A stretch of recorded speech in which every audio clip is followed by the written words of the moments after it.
Assalamualaikum warahmatullahi wabarakatuh. Pada video kali ini kita akan membahas bab menstruasi dan kehamilan. Apa itu menstruasi? Menstruasi merupakan suatu keadaan keluarnya darah lendir dan sel-sel epitel yang menyusun dinding rahim. Apabila seorang perempuan mengalami menstruasi, maka akan keluar darah melalui vaginanya. Menstruasi biasanya terjadi 1 bulan sekali. Siklus menstruasi akan terjadi apabila sel telur yang dihasilkan oleh ovarium tidak dibuahi oleh sel sperma. Pada siklus menstruasi terdapat 3 fase, yaitu fase menstruasi, lalu fase praovulasi, dan fase pasca ovulasi. Fase pertama adalah fase menstruasi. Pada fase ini, hormon FSH atau follicle stimulating hormone memicu berkembangnya folikel dalam ovarium.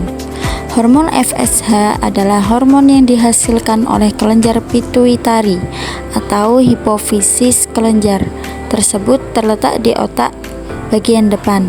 Pada fase ini dinding rahim akan meluruh dan seorang perempuan mengalami menstruasi. Fase kedua adalah fase praovulasi atau folikuler. Pada awal perkembangannya, folikel menghasilkan hormon estrogen dan hormon progesteron. Hormon estrogen dan progesteron ini akan memicu dinding rahim untuk menebal. Pada saat ini dinding rahim sedang mengalami fase praovulasi. Tujuan dari menebalnya dinding rahim adalah untuk mempersiapkan tempat melekatnya embrio.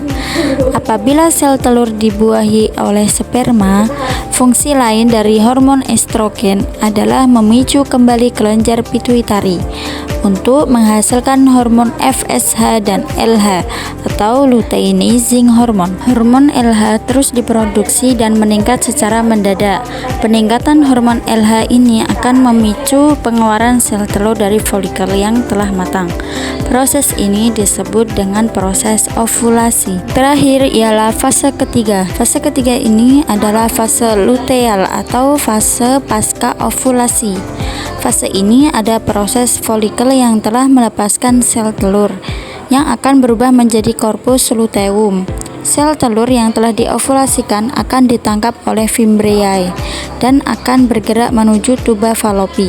Jika pada saat itu sel telur tidak dibuahi oleh sperma atau tidak terjadi fertilisasi, maka akan dikirimkan sinyal tertentu pada korpus luteum. Korpus luteum ini untuk tidak memproduksi hormon estrogen dan progesteron lagi. Dengan demikian, pada fase ini jumlah hormon estrogen dan progesteron pada perempuan menjadi rendah. Rendahnya hormon estrogen dan progesteron menyebabkan jaringan penyusun dinding rahim menjadi rusak dan pembuluh darah yang ada pada dinding rahim pecah sehingga perempuan akan mengalami menstruasi. Lalu ada juga pada fase pasca ovulasi ini ada korpus albikan.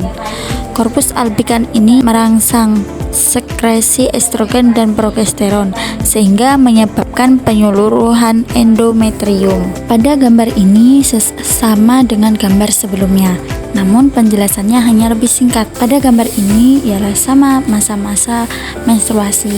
Yang pertama, hari pertama sampai hari ke-7. Hari pertama sampai hari ke-7 ialah masa menstruasi. Jadi adanya folikel-folikel tadi. Lalu hari ke-8 sampai hari ke-12 ini ada proliferatif fase. Jadi folikelnya ini mulai berkembang atau growing follicle. Lalu selanjutnya hari ke-13 sampai hari ke-15 ini ada ovulasi, ialah adanya oosit.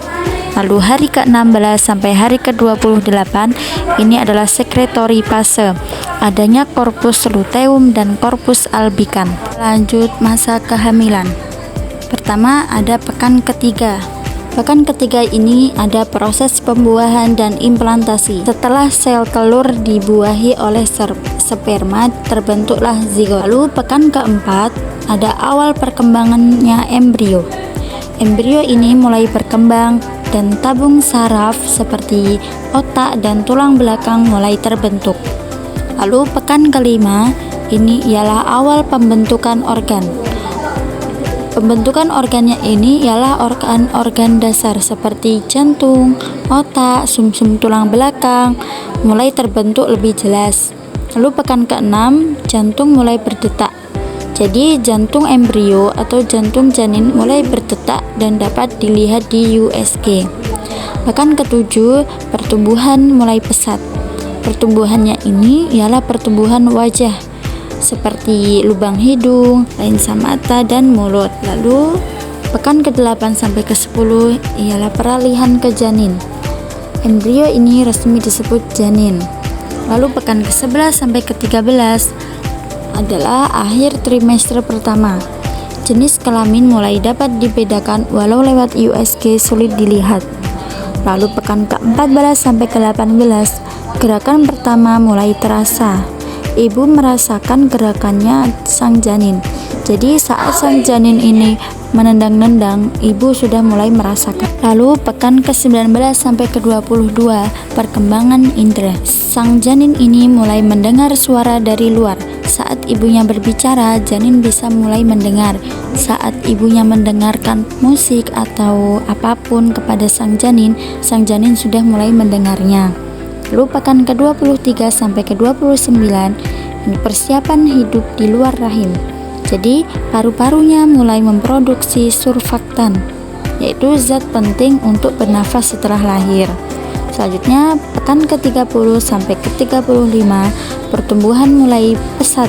Pertumbuhannya bertambah besar dengan cepat karena lemaknya mulai meningkat dan posisi kepala janin mulai turun ke panggul. Pekan ke-36 sampai ke-41 persiapan kelahiran. Jadi janin dianggap cukup bulan pada pekan ke-37. Dan pada pekan ini, pekan ke-36 sampai 41, paru-paru dan organ lainnya mulai sepenuhnya untuk mendukung kehidupan di luar rahim.